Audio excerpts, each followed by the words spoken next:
We had a brief, as you guys know, we had a meeting of the board, of the new board, the 014-15 board, to elect an individual to serve the remaining 2 years of Donnie Burkett's term, as he was elected to be the vice chair. So, and that individual is Jim Burks. So Jim, would you stand up?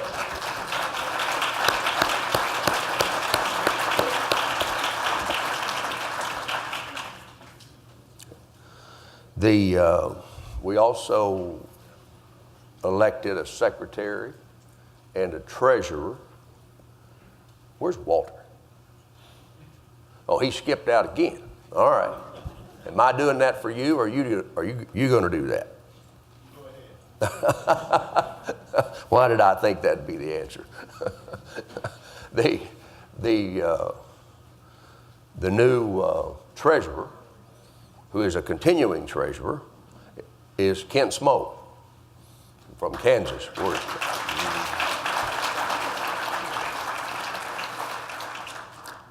Who is also an at-large director. And pardon me? I wasn't about to say that at all. Then our secretary for the 014-15 year is Laurie Tisch. So congratulations to both of you.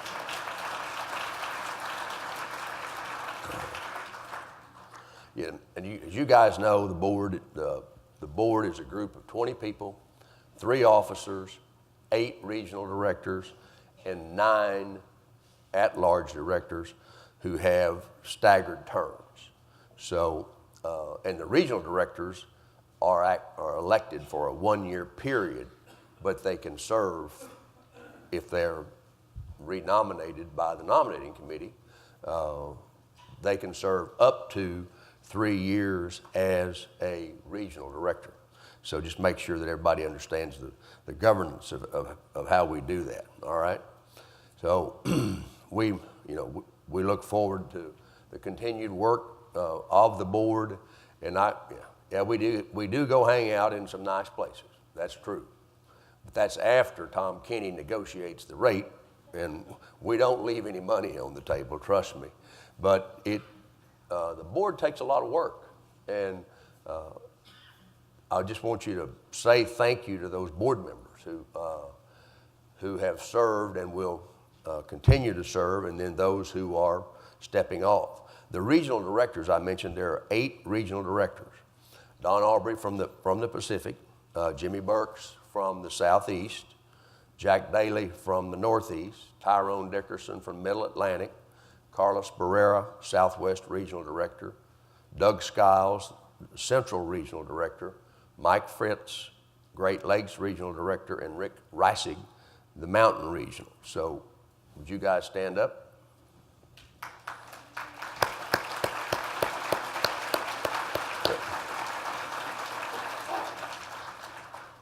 And that job does take some work, because they are supposed to go, and they do, they go see each of the states in their region and make a presentation to the board. Now, I would also, and I would like to recognize the committee chairs of, which are the board members. Each, we only had one committee chair who was not a board member. And rather than read you 20 names and name you the committee, because it's all in the annual report, I'm going to ask them to stand, and we will recognize them as a group. So would the committee chairs of the various committees of the board please stand? Yeah. All right. Now that, see, that way I can pick up a little time, and I can get ahead, and Walter can have more time, which he doesn't really want. So, but we will provide that with him anyway. And I would like to recognize, especially recognize Rich Jones, who has headed up the State Society Relations Committee That is, Rich, where are you? Right there. Well, state of Washington. Now we'll recognize the retiring board members of NASBA. And Galen Hansen, who has completed his term as past chair and will go off the board, will step aside from the board, but will continue to represent us at various strategic advisory committees or the SAGs and the CAGs of the world, okay? So he will continue to be involved. Then we have Rick Isserman, which you guys know, who's an award winner, and Ken Odom, their term is complete as at-large director. So then Don Aubrey, regional director, Middle Atlantic director, Tyrone Dickerson, the Central Regional Director, Doug Skiles, and NASBA's, the Executive Director, or the Director who represents the Executive Directors, Mark Crocker. Now, also, Jimmy Burks, Carlos Barrera, and Rick Reisig step aside as regional directors, but they continue as an at-large director. So they are not a retiring member of the board. So would you, those that I named who are retiring, would you please come forth and, so we can make a presentation to you? Pardon me? Who's first? Oh, who's first? Oh, well, we can do that part. Odom? We'll just, Ken. We'll start with Ken since he's walking up here. So we do want to present you with a token of our thanks.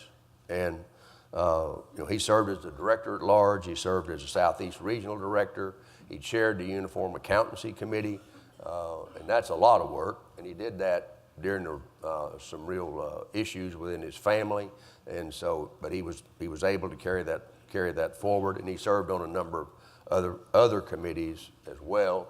And we all know that he is not afraid to take a stand at all.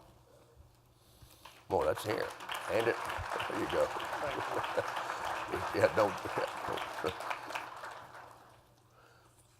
And he, one of the things he did last year was when the FRF framework was being looked at and in the process of being adopted, he represented NASBA on that committee that was creating it, and he represented us very well. Rick Isserman, there's not much you haven't heard about Rick, so. Thank you, sir. Yes, indeed. Where's my, yeah, there we are. But Rick served as the Northeast Regional Director. He served 2 terms as an at-large director. You heard today that he chaired the Reg Response Committee, and that is a huge responsibility. So he has served us well, and we look forward to him to continue serving us, working with us on various committees. Thank you, Charles. Yeah, be careful going down those stairs.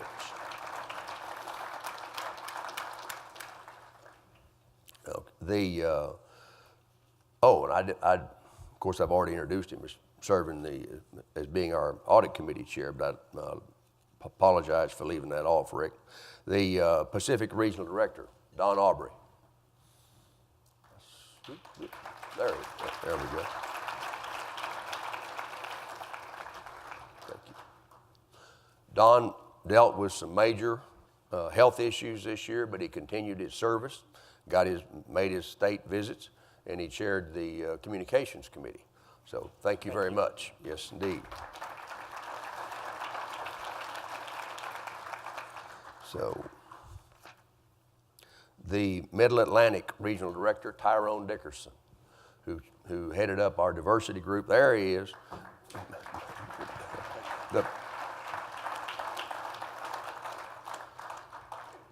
thank you very much. We look forward to your continued service.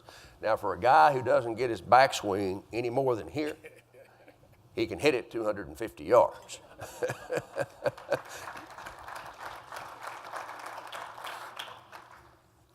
The Central, Doug Skiles. He was our Central Regional Director. He reinvigorated the conference calls within the various regions, and he has represented his state, Nebraska, very well, and we appreciate your time on the board. You know, some of these individuals, as a matter of fact, except for Jimmy Burks, who has served 3 years, the other individuals have gone on, they are no longer serving on their state board. So the way our bylaws read, you have to be within 6 months of serving on a state board to be a regional director, because they represent the region, and the thinking 10 years ago was that these individuals need to be within 6 months of being on a state board. So that's why those individuals are have completed their terms, because they're no longer on their state board. And I've mentioned to you that Carlos Barrera, Rick Reisig, and Jimmy Burke have completed their term as a regional director, but they've been elected as an at-large director, so they will continue. Mark Crocker. Yeah. Yes.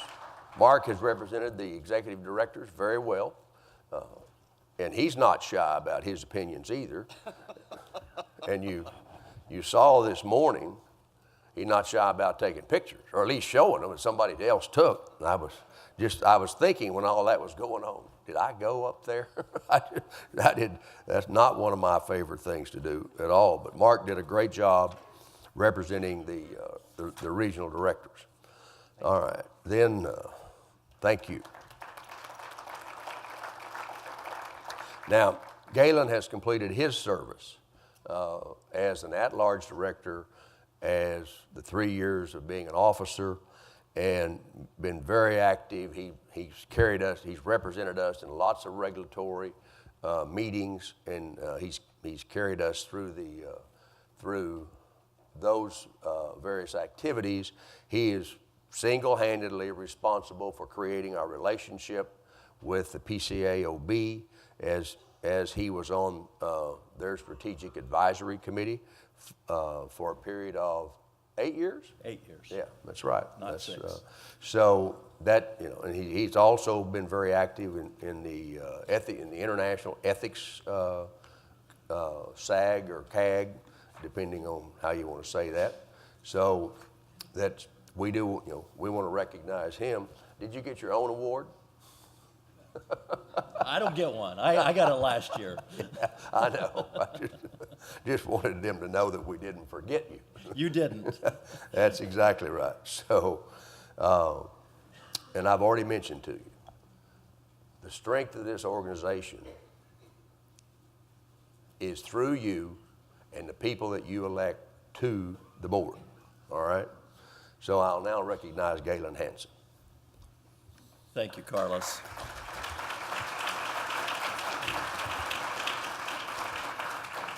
And now it's our time to recognize you, Carlos. Right. We want to. There's no better title. We want to thank you for your tireless work. We've loved your stories during this meeting. It's livened it up. But now your time has run out, and it's our time to talk about you. So Tom's going to unveil this plaque that we've prepared in your honor. And so because every one of you obviously can't read it, I'm going to read what is on this plaque, Carlos. During his tenure as chair of NASBA, Carlos Johnson brought new vigor and passion to the term relevance. He elevated boards of accountancy to a new consciousness in the public's mind, and his relentless pursuit to enhance the branding of both boards of accountancy and NASBA has met with ongoing success. Described as many as a man who is careful and thorough in his approach, persistent and relentless in his endeavors, and hardworking and dedicated towards his duties, he also projects a great deal of pride in being a CPA, a regulator, and protector of the public. One may think that they know Carlos Johnson, but you would have to be as thorough as he is to truly know Carlos.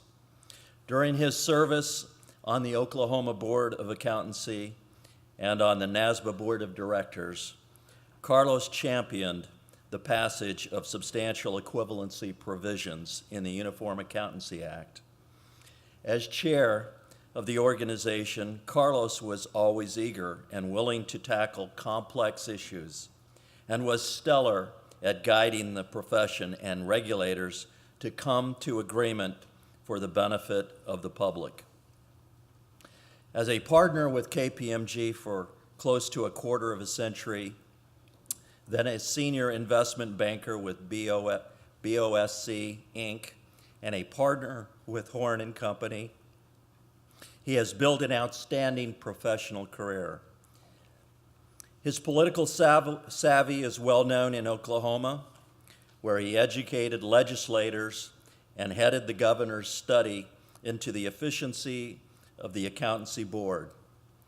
Carlos's persistence and commitment to the betterment of regulation led to his chairmanship of the NASBA Relevance and Effectiveness Committee and to the creation of NASBA's Leadership Development Group, which strategically aligns talent with future NASBA leaders. Described by many as a servant leader, Carlos is a man who gives wholeheartedly and leads by example. His devotion to teaching and education has been demonstrated throughout his career. A former dean of the School of Business of East Central University, Carlos earned his master's degree and doctorate in accounting and business education from Oklahoma State University. When the university celebrated its 100th anniversary, Dr. Johnson was honored as one of the Spears School Tributes, 100 for 100, representing a rich history and diversity of experience among those who earned a business degree from OSU. His commitment to the education community brought NASBA's relevance to the forefront of the academic world and solidified the bonds of friendship and camaraderie with the American Accounting Association.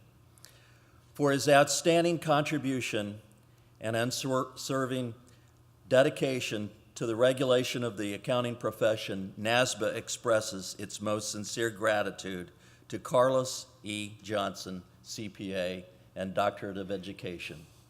Thank you, Carlos.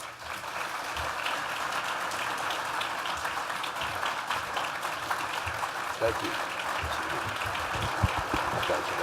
Oh, thank you. Yeah. Right here. Oh.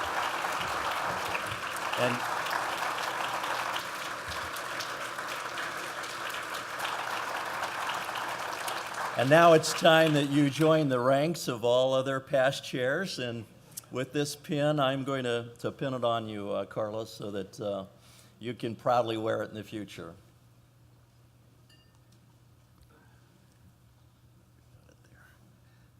Lucky I didn't stick you. There you are. All right. Thank you. My pleasure.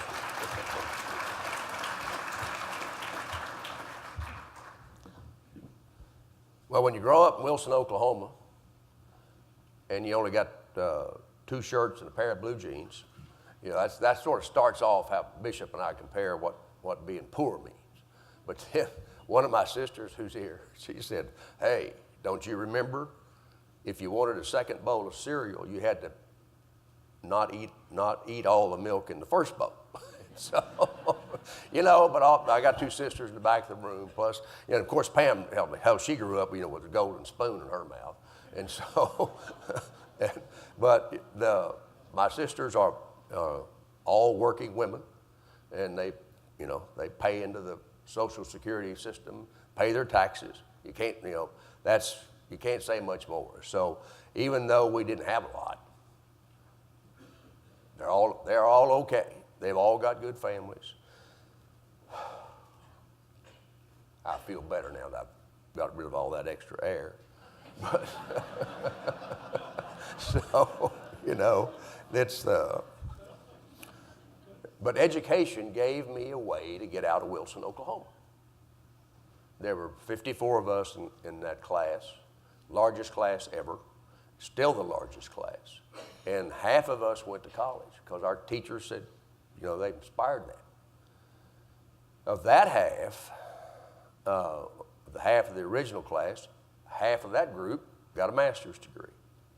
So, and I just hung around a little longer, and they finally said, you know, if you just leave, we will award you a doctorate. And so I managed to get that done. But education saved my, you know, it kept me busy, it kept me out of trouble, and it gave me a career path. And for that, I thank every one of you. The next is Walter. And I actually have been looking forward to this. Walter's got a vision, and he's got a mission that he wants to share with you. And I'm going to, he will come up. There he comes. And I am passing the gavel to Walter as NASBA's new chair. Walter C. Davenport.